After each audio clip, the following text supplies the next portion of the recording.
Somebody help me! I didn't mean it! He just fell down! I am innocent! Gave way beneath her as the weight of what had just happened crashed down on her chest.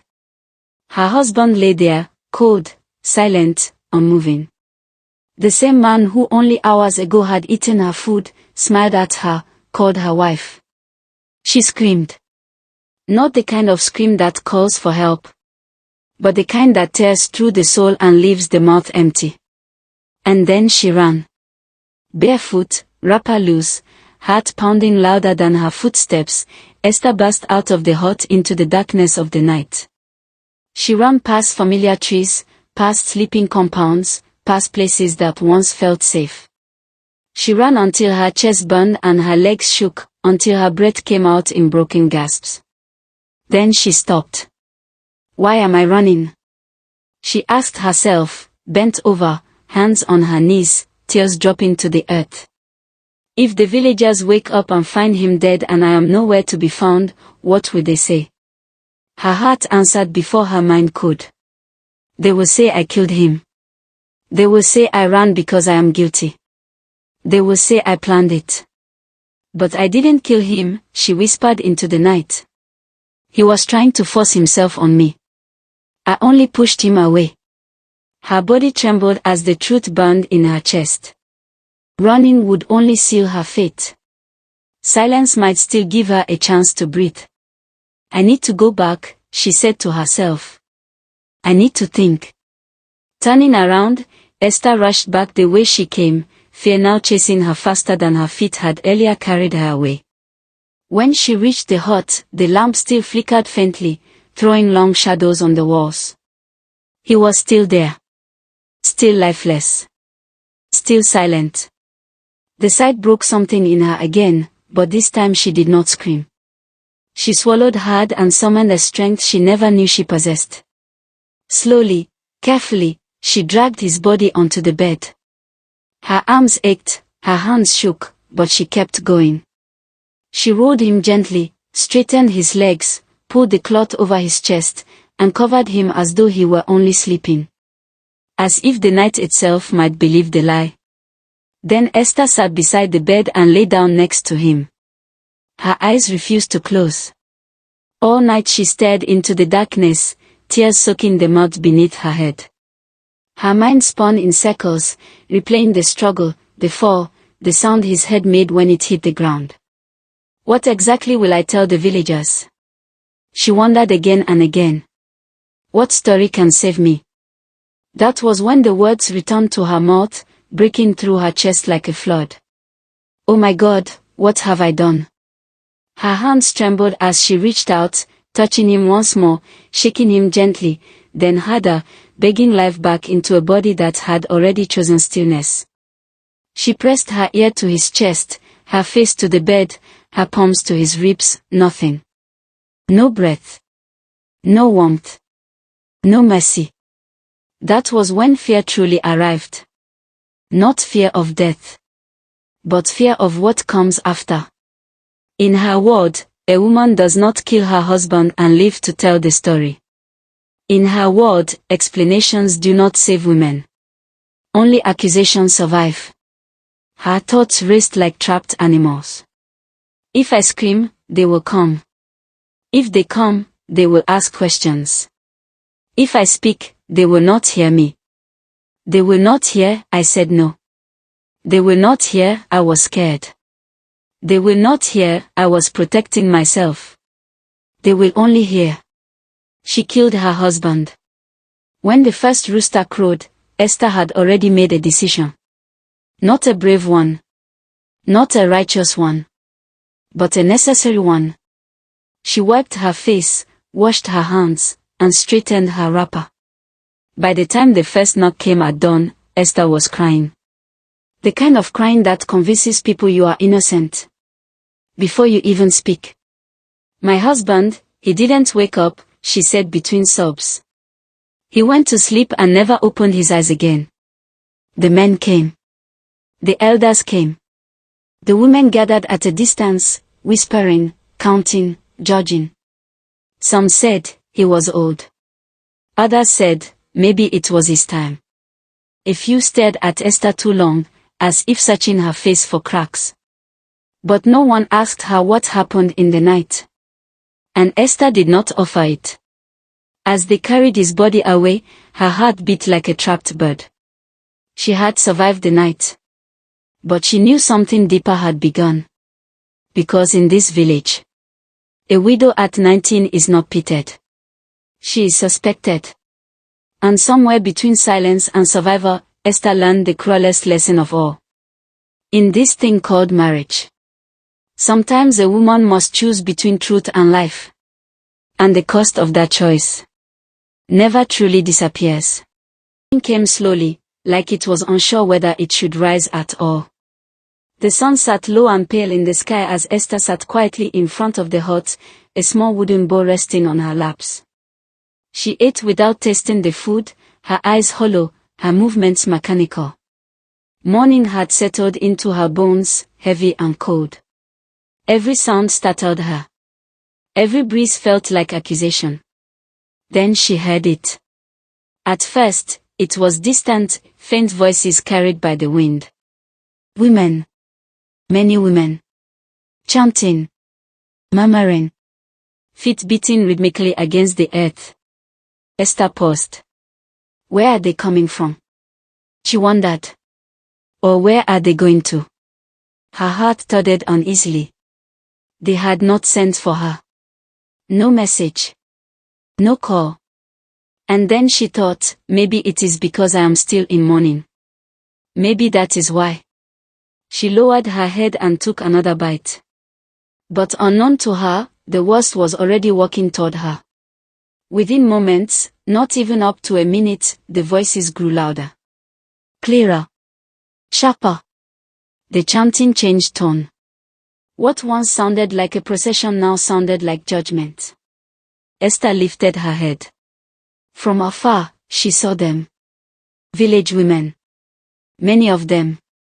Faces hardened. Eyes burning. Palm fronds and dry leaves raised high. They beat the dry leaves against the ground and against their palms, chanting words that cut through the air like knives. She must suffer. Tradition must be fulfilled.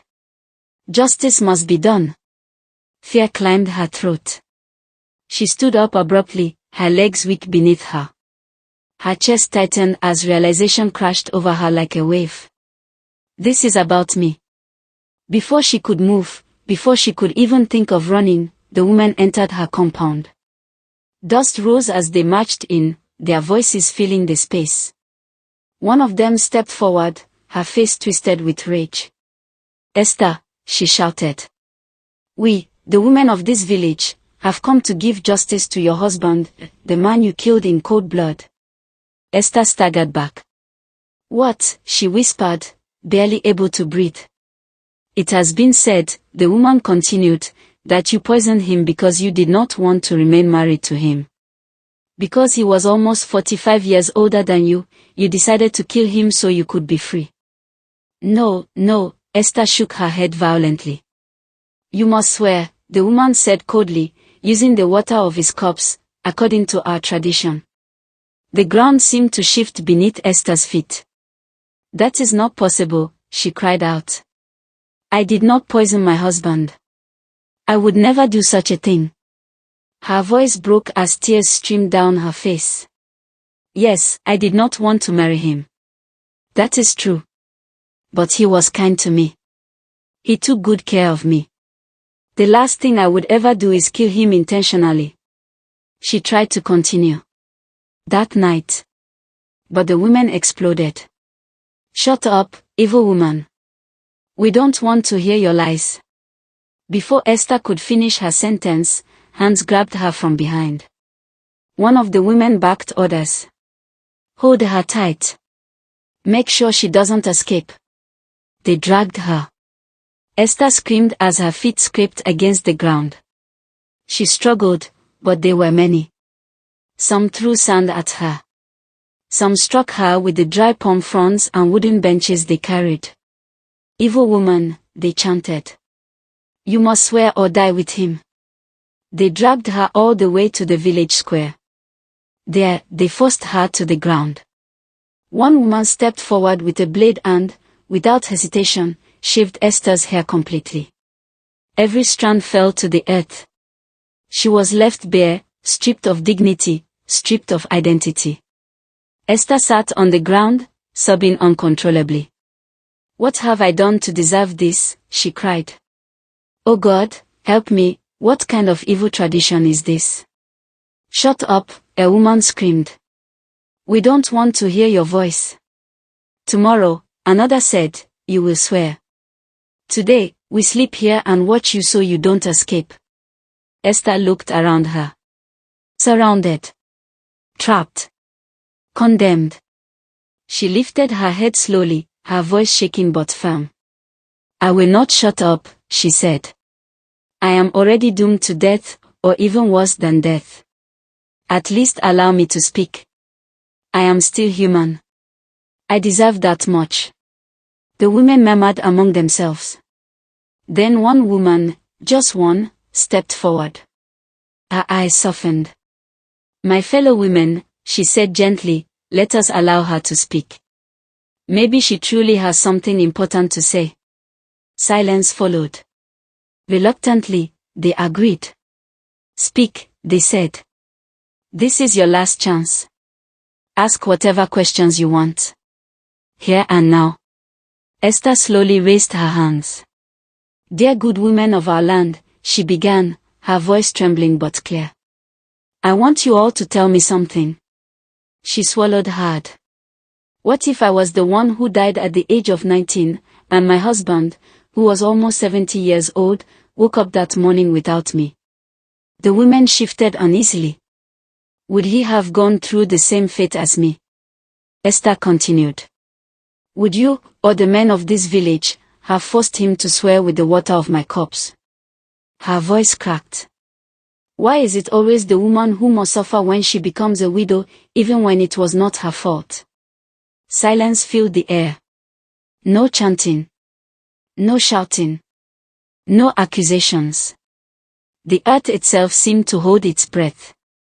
The women stood still, their eyes lowered, their leaves hanging loosely at their sides.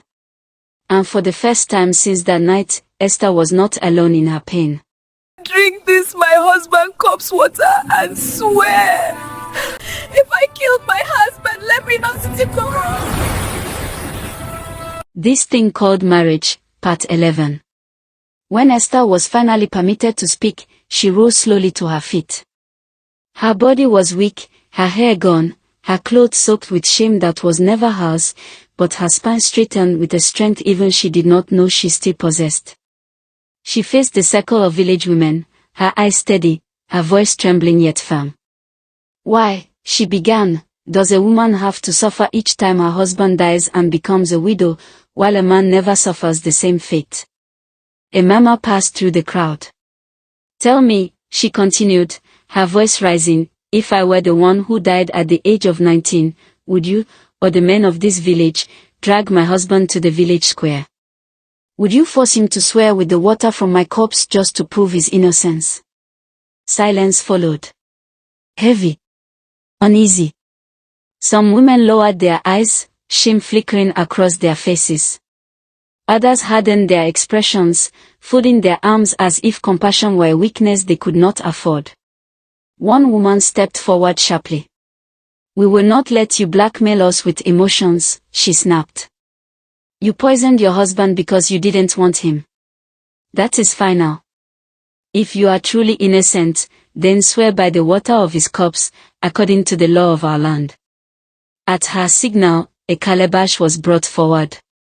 Inside it was the water used to bathe Esther's late husband. The women began to chant, their voices harsh and rhythmic. "Drink it and prove your innocence. Drink it or die with him." Esther's hands shook as she took the calabash. Tears streamed freely now, no longer restrained.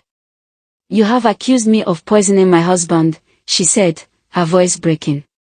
"You are forcing me to swear with the water from the body of a dead man." She lifted her eyes to the sky. "I stand here today and swear by the heavens and the earth. If I ever conceived it in my heart to harm my husband, if I ever thought of poisoning him, then let me not see the break of day tomorrow. Her voice steadied, stronger now. But if I am innocent, if I never intended his death, if he slipped and died a natural death while trying to force himself on me, then may the rest of my life be peaceful, and long enough for me to see my children's children.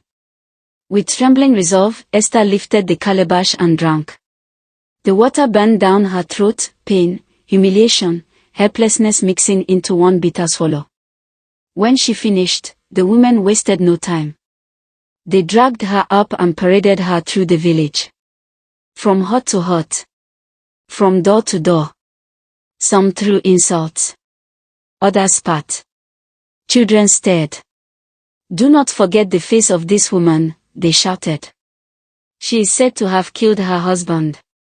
If she does not wake up tomorrow," another cried, "remember her face as proof of her evil deeds." At last, they dumped Esther in front of her hut and left her there. She collapsed, weak and shivering, barely able to sit upright. Her body ached. Her spirit felt torn open. As night deepened, rain began to fall, heavy, cold, relentless. That was when David passed by.